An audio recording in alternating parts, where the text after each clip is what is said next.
Hello, we are back with the second part of our Draenei starting area. We met our soft-spoken character, Lorenaari, a researcher who struggles to share her observations.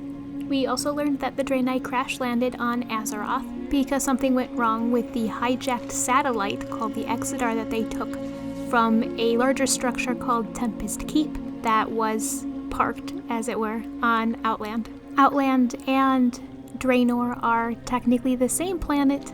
Outland is just a ruined version of Draenor. The quest from the first video guided us around in an attempt to recover survivors and ship parts. We also studied and helped the wildlife affected by our crashed ship's debris, attempting to save them from radiation. We also went way back to the start of the Draenei's timeline when they were still called Eridar, and learned that the Optimal Crystal helped them develop fast, and that Valen, Kil'jaeden, and then eventually Archimonde joined the leadership team to create a golden society. But those with the greatest amount of power, and the greatest societies, and the most magic, always have the farthest to fall. But before we find out what disaster shook the Eridar society, let's clean up this lake problem we have here. Except Lorenaari really doesn't want to get in the water. I mean, yes, she paid for those waterproof pages for her journal. She hasn't actually tested it out yet. Okay, let's get ready. Here we go. Okay, well, swimming lessons did help, but controlling the camera while swimming is a little difficult. The research journal appears to do a pretty good job staying out of the water, too.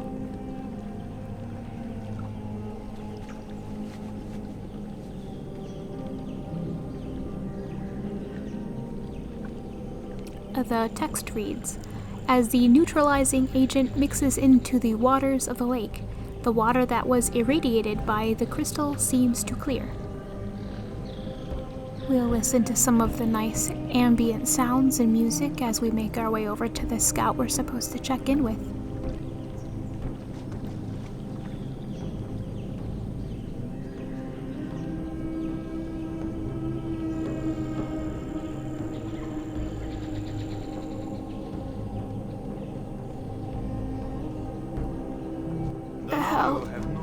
Blood elves.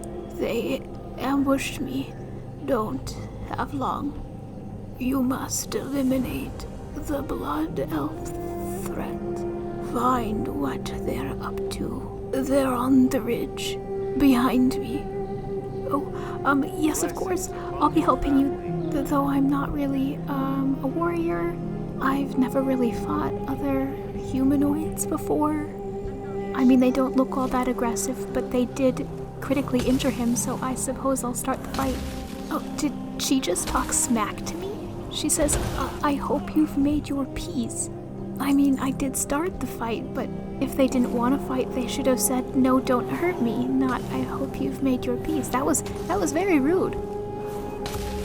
The Blood Elves did steal our ship over in Outland, so I guess we don't need to be too lenient with them. As we make these Blood Elves get off our lawn, let's go back to our Golden Society on Argus, where the Eridar have now appointed 3 leaders to be the head of the people. In this Golden Society, Valen discovered love. He and his wife had a son. While this in itself was cause for joy, Valen had a vision of himself holding the body of his grown son, who had been corrupted somehow. While Valen was shaken by the vision, he didn't understand it. First Thalkiel's deceit, and now this vision, put Valen on alert. Something was coming. Together, the leaders decided to craft an item to protect their people against any coming dangers. They created the Crown Triumvirate. The Crown Triumvirate? I don't know how to pronounce that, sorry guys. The crown had 3 jeweled artifacts, designed to bring their people prosperity and to spread the light. Valen wore the Eye of Prophecy jewel, Kil'jaeden wore the Crest of Knowledge, and Archimonde wore the Sigil of Awakening. Unfortunately, it was this prosperity, the golden sheen of their society, that was seen by the searching eye of a creature that was larger than life, with some bad intentions. Sargeras discovered, Argus. You know, it is pretty strange that the Blood Elves are just letting me walk around this little camp area they have. Maybe it's because they see that I have a journal with me and I look more like a scholar than a fighter. We'll just go back and turn in.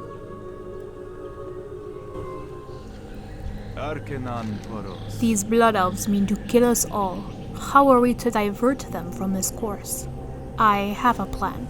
We must kill their leader. Without their master, perhaps they will retreat and regroup. We just need to buy some time until the repairs are complete. Then Vindikar Aladar must know of this. Kill the surveyor, then return and tell him what we found. You know, I just don't really think the goal of all of these scouts is to kill them all. They're just hanging out in this corner, being all neutral. We even have a bunch of wounded on the battlefield and they're not going out there killing them. But who knows, maybe the surveyor has some sort of secret note detailing a mass killing spree coming soon. Okay, here we go, we got some plans. These plans seem important. You should take them to Vindikar Aladar at the crash site. What a bummer, we can't even read them. What are the Blood Elves planning? Maybe it's encrypted.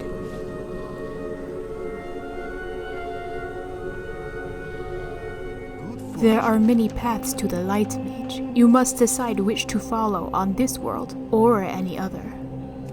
I thank you for dealing with the Blood Elf Surveyor. Surely she was their leader. Rest assured we will deal with whatever remnant of them is still nearby. Please, take one of these weapons as a sign of gratitude. What have you got there? Here, let me read those plans. The Blood Elves followed us here? They are evil to the core and should be wiped from existence. Oh boy. The Vindigard takes a moment to regain his composure. I apologize. That was uncalled for. We are indebted to you for uncovering this information, Lorenaari. While you were out investigating the Shadow Reach, Zana here has been going on about the holographic emitter. You might want to speak with her. Remember the lessons of the past. I got it! I got it! I think I managed to fix the emitter. Here, I'll just activate this last crystal, and then that should do it. Take a look at the emitter, Lorenaari. It looks like it's beginning to work. Someone is appearing.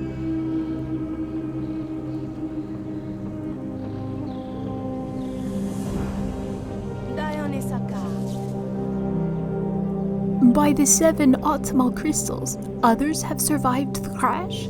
Zana, is that you? It is so good to see you again. And who do we have here? No doubt add this communication possible. I give you greetings to Azure Watch. Judging by your signal, we put you west-southeast of the larger part of the island we crashed onto. Cross the Crystal Brook River to... Sorry, there is a lot of static.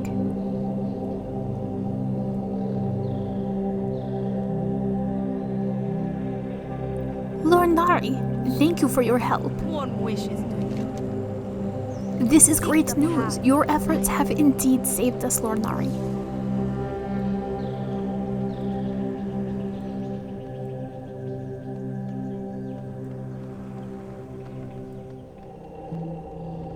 From what you described, the neutralizing agent worked.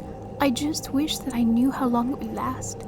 We really need to remove the power crystal from the lake entirely. Thank you, Lorenaari. I will tell Tiden to try the neutralizing agent on one of the captured beasts at once. Okay, let's watch this experiment here.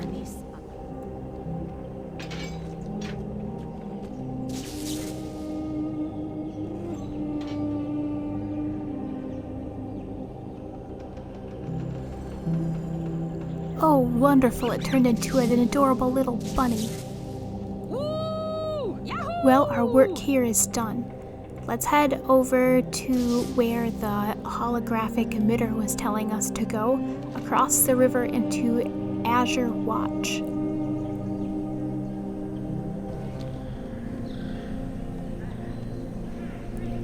We have crested the hill, and we see a pine forest ahead of us. Looks like there's a quest at the bottom here. Welcome. Midge, a couple of mutated beasts jumped at me and my leg is injured. I have Gift of the Naru. I could just go ahead and... I was sent on a scouting mission from Azure Watch after we received word from Zana. Please, could you go speak with caregiver Chaylin in my stead? She needs to know how many people to expect in Azure Watch. Just crossing the Crystal Brook River here, and continue following the road until you get to Azure Watch. Be sure to ask her for a place for yourself to stay in. So I guess you're just gonna wait here and just be injured? Okay. Okay, let's be honest, guys, he's probably just being lazy. The Crystal Brook River is very peaceful looking, very nice. It's a good thing we changed out of those scholar robes. I feel like this outfit is much more practical for adventuring in the woods. This fishing trainer, fishing Draenei over here, also says that she's been injured and can no longer get fish for all of the refugees. She needs us to go get fish for her. Is it me, or does it seem like these two injured people are just gonna probably go run off into the woods and start making out? Lorenaari's just a little suspicious of all of these injured people just hanging out, not using the gift of the Naru to heal themselves. But we will go play in the water and get some fish while we talk about our story on Argus. So Sargeras found Argus. Sargeras is a giant titan. He is basically the size of a planet. But most of the time he needs people that are smaller than a planet to take over a planet. So that's his goal. He's gonna go try to recruit people for his army. Argus looks like a really good place for that. So Sargeras reached out to the Eridar leaders in disguise of a radiant being. The Eridar were familiar with the light, and yet still hadn't really discovered where it came from. This radiant being, who was now promising knowledge and power, seemed the most logical connection to the magic they had. Sargeras told the leaders there were hundreds of worlds out there. Many were primitive and underdeveloped. If the Eridar joined him together, they could go to these worlds and shape the societies into good and knowledgeable people. They could protect them from corruption. In addition to this, Sargeras promised them vast amounts of knowledge. He even promised to reveal the original blueprints of life if they joined him. Together, they could undo the flaws of creation. Kil'jaeden and Archimonde were awed by being part of such a grand plan. It seemed beautiful and purposeful, exactly what they were doing on Argus, but on a much bigger scale. Valen, however, felt uneasy about this. He didn't understand why this radiant being would reach out to them now, seemingly at random. Instead of letting them continue to develop as a people, the being was promising to just give them power and knowledge. Valen also didn't like the idea of undoing the flaws of creation. He didn't have all the answers, but he didn't understand how one could undo the past works of creation itself. It didn't seem very logical.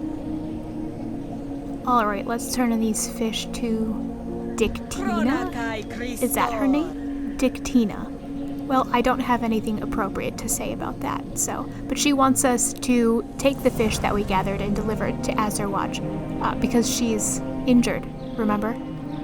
We'll head on up to Azure Watch on this very nicely lit path with these purple crystals. When do you think they had time to set up this path after the crash? So back on Argus, we have some differences in opinions. Valen attempted to voice his concerns to his fellow leaders, but everything he said seemed based on intuition and not fact. He knew it, but he couldn't find anything more factual to present to his fellow leaders. As the day neared when they were to make their official decision to join or not with Sargeras, Valen went to pray to the Atamal crystal. The crystal provided him with a vision. The vision was the destruction of his people, He saw that Sargeras was not a radiant being of light, but a commander in charge of legions of demons. His idea of undoing the flaws of creation was to erase all of creation. Quickly, Valen ran to kill Jaden and Archimond, begging them to reconsider.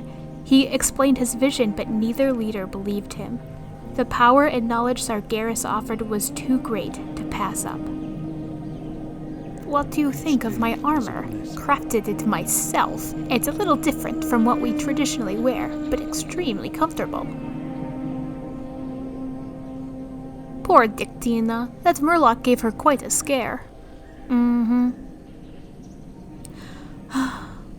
Hopefully she recovers from her injuries soon. So, I presume you're looking for work. Well, there's plenty of that to be found at Azure Watch. You are starting to make a name for yourself, Lorenaari.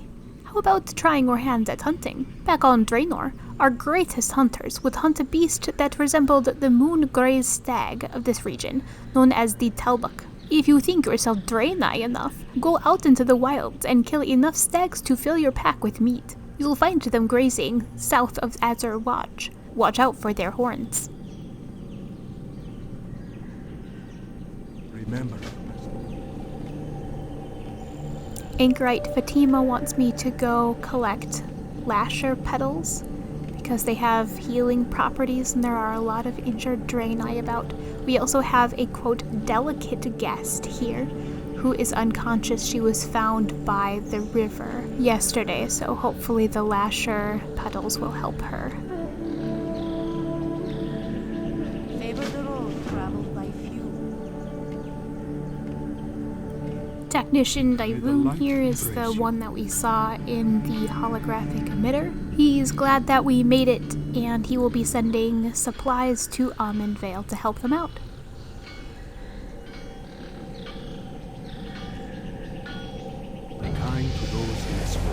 Turning in our quest to the innkeeper, she just says that she's glad that we survived the crash and is interested in hearing our harrowing tale of the crash experience.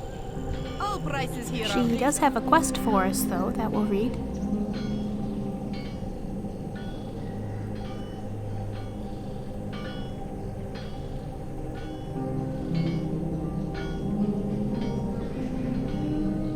Welcome to Azure Watch, Mage. Please excuse the disorder around you. It is easy to take simple things for granted, like a fully furnished and stocked inn, until you are forced to build one from nothing. We've managed to salvage this pod for a building, but without proper furnishings and first aid supplies, the inn is little more than a glorified tent. Nurguni at Exodar has offered to put together a package to help with our most immediate needs, but I need someone to deliver this list to him. In case you guys didn't notice, the quest we just picked up is called Beds, Bandages, and Beyond. You know, like Bed, Bath, and Beyond? Haha. Open your heart to the light. The Hippogriff Master just told me that I could take Hippogriff to Exodar if I wanted right now, but I'm going to wait on that.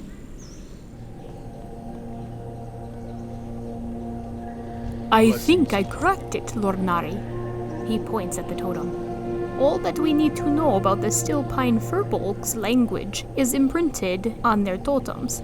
With just a rudimentary understanding of how their symbols work, we can study the totems and learn to communicate with the Furbolgs. I have written down the basics of the symbol matrix on this parchment. Study it and then examine the totem. It should lead you to the next language totem.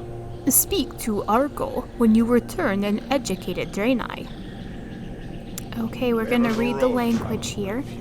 Good news is Lorenaari is a speed reader, so she'll get this done lickety-split. Journal, please note that the symbols on these totems seem to communicate complex ideas, not just a simple sound. The totem has primal markings. You see owls, bears, wolves, and stags carved into the surface. You note a strange collection of symbols that make your mouth form the word Akida. You begin to read the totem, barely able to pronounce the awkward words and phrases. Slowly the words start to form in your head. You think that the totem is telling you to go up the nearby hill, to the northeast.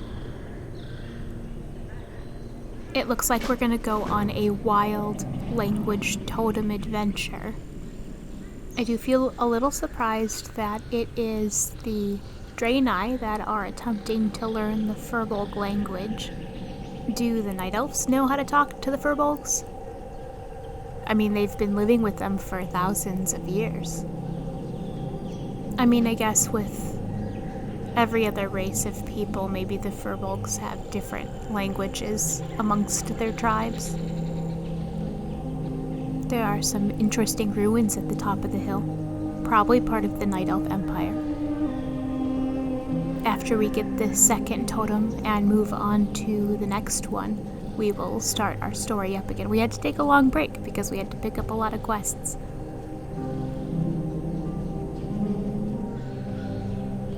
The totem again has various primal markings: owls, bears, wolves, and stags. You note a strange collection of symbols that makes your mouth form the word ku. You begin to read the totem, better able to pronounce the words and phrases. Words start to form in your head. You think that the totem is telling you to go across the Crystal Brook River to the east. Perhaps your destination is on the other side of the river. We will follow our ghostly guide, and just as a side note, most of the totems say about the same thing, except for the name of the Firbolg that will be guiding us. So we'll just focus on our historical telling of the Draenei. Back on Argus, Vaylin is of course attempting to convince Kil'jaeden and Archimonde that going along with Sargeras is a bad idea, but they believe that the power that he offers them is too good to pass up. Even if he isn't a Radiant, they argued, the Draenei can still do great things with what Sargeras offers them. Worried what the other two leaders would be tempted into, Vaylin feigned agreement and left. Vaylin, heartbroken, made plans for escape. If both leaders were against him and the destruction of his people was coming, he needed to find a way to save as many as he could. The problem was the Eridars still hadn't discovered how to space travel. Vaylin had no idea how to leave the planet with the technology they had. He fell before the Atamal crystal, begging whatever might be out there, giving him visions to help his people flee from this fate. Before him appeared a beautiful being made of light. Its structure was that of floating crystals, creating geometric patterns. The being introduced itself as a Naru named Kur, a race of beings made of light that had bestowed upon the Eridar the Atamal crystal. It would provide transport called the Genadar for the willing Eridar to flee in. Filled with renewed hope, Vaylin reached out to Talgath, his personal advisor, to collect his family and meet him at the escape ship. Vaylin himself contacted as many of the Eridar population as he could, encouraging them to make it to the Genadar. Only a portion of the population believed Vaylin's warning, so when the time came to quietly make their way to the ship, many of the Eridar stayed behind. The trip to the Eridar for those that did believe in Vaylin turned into a disaster. Kil'jaeden had discovered Vaylin's plan when Talgath delivered Vaylin's wife and son to him instead of the escape ship. Vaylin's advisor had betrayed him.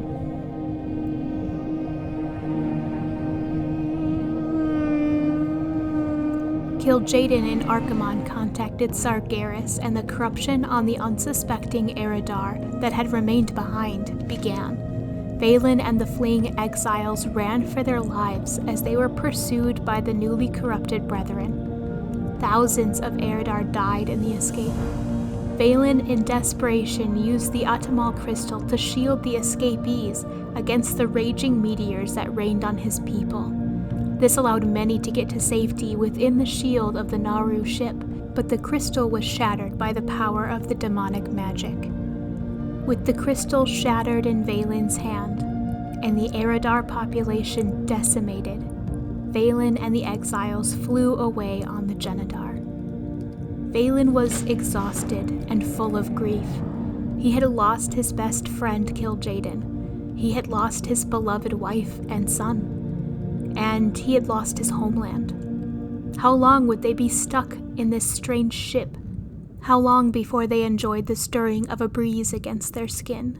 How long would it take them to grieve all of the brothers, sisters, mothers and fathers, and children that were lost?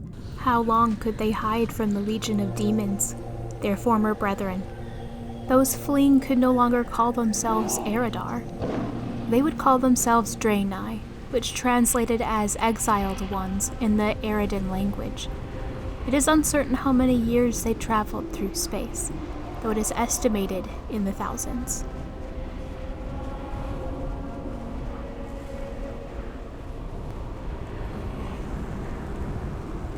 We are at our last totem here. As you read the totem, your mouth forms the word Vark, and you understand this to mean justice. Images on this totem depict a war between the Stillpine and the Bristlelimb Furbolg tribes. The etchings show that the Bristlelimb have done unconscionable things to the Furbolgs of Stillpine. Amidst the chaos, a prophecy has begun to unfold. A hero will rise, not of Furbolg blood, and save the Stillpine tribe. Slay the Bristlelimb Furbolgs in Bristlelimb Village for their keys. Use the keys to free the Stillpine captives. Return to Argu of the Stillpine when you have freed them all. This quest in particular took a very long time to complete. Freeing the captives was incredibly difficult because the spawn rate for these monsters was very high, and not everybody had a key. So this took a very long time, and I'm just going to cut all of that. But as far as our history lesson goes, this is where our timeline splits. The corrupted Eridar and the Draenei. We'll look at both timelines until they come back together in a reunion full of hard feelings and destruction. But we won't start that story until our next video. We'll find out what Kil'jaeden and Sargeras and Archimonde are up to, while the Draenei on their Genadar ship flee for their lives. It looks like we get a quest from this saber, but my inventory is full. You will notice that in this area in particular, the starting area, that inventory problems are a real thing. There are a lot of quests that you can do all at the same time, but you can't do them all because your bags fill up too fast. The quest indicates that the crystal thing that I picked up was a piece of the Exodar found in the Night Stalker's body. It might be making the wildlife act weird. Okay, back in Azur Watch, we can now talk to Arugu Furbolg because we know their language.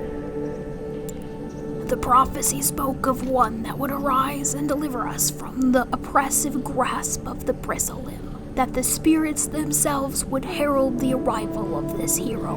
And now you have come. I humble myself before you, Great One. Promised One, you must travel north to the home of my people, Stillpine Hold. It is there that you will face the most daunting challenge. Go now. High Chief Stillpine awaits your arrival.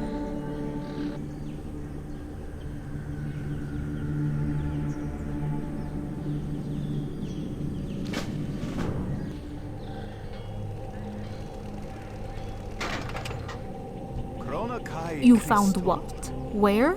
How did such a thing end up in the stomach of a Night Stalker? Could the debris from the crash have contaminated more beasts? I am not going to make excuses for what you found. This is clearly our fault.